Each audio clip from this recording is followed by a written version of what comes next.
or Ba'ashem Yahushai, Ba'ashem Rakakwadash, double honors to the apostles and the elders of Great Millstone, and Shalom to the elect to the nation of Israel. This is going to be a lesson answering the question that what people say. There's a certain thing that people always say in the world, man. Right, and it goes along the lines of this, right?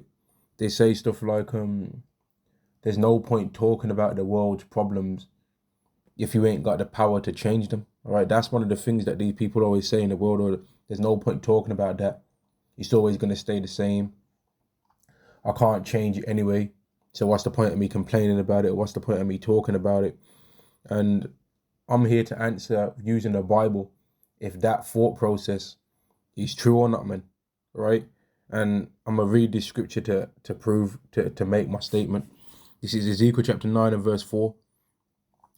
And Yahweh said unto him, go through the midst of the city, through the midst of Jerusalem, and set a mark upon the foreheads of the men that sigh and that cry for all the abominations that be done in the midst thereof. Now, when you look up this word for mark here, the word is thawa, which means a mark of exemption.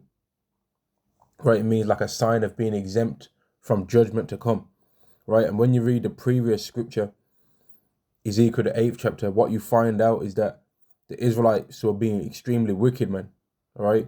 You find out I'm not going to read it for the purpose of this lesson, but if you read Ezekiel the 8th chapter, you'll read about how Ezekiel was getting shown behind the scenes of how the Israelites was living their life and how they was doing a lot of wickedness, man. Right? And Ezekiel never said, or it wasn't said that people should just not complain about these things, right? Or not have a problem with it or don't speak on it. It was said that a mark of exemption was going to be put upon the heads of the men that sigh and that cry for all the abominations that be done in the midst thereof, men. Right? So are we supposed to complain about the wickedness that we see in the world? Yes, we are.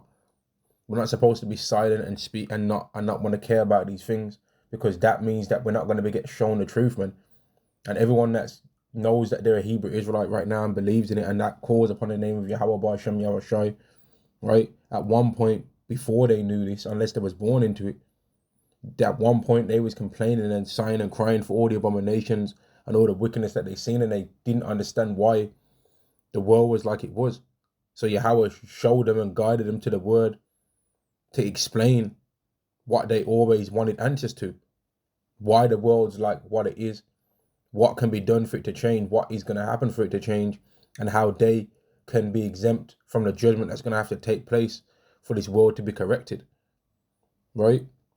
So then, in short, the answer to should we sigh and cry or should we complain about the wickedness that we see in the world?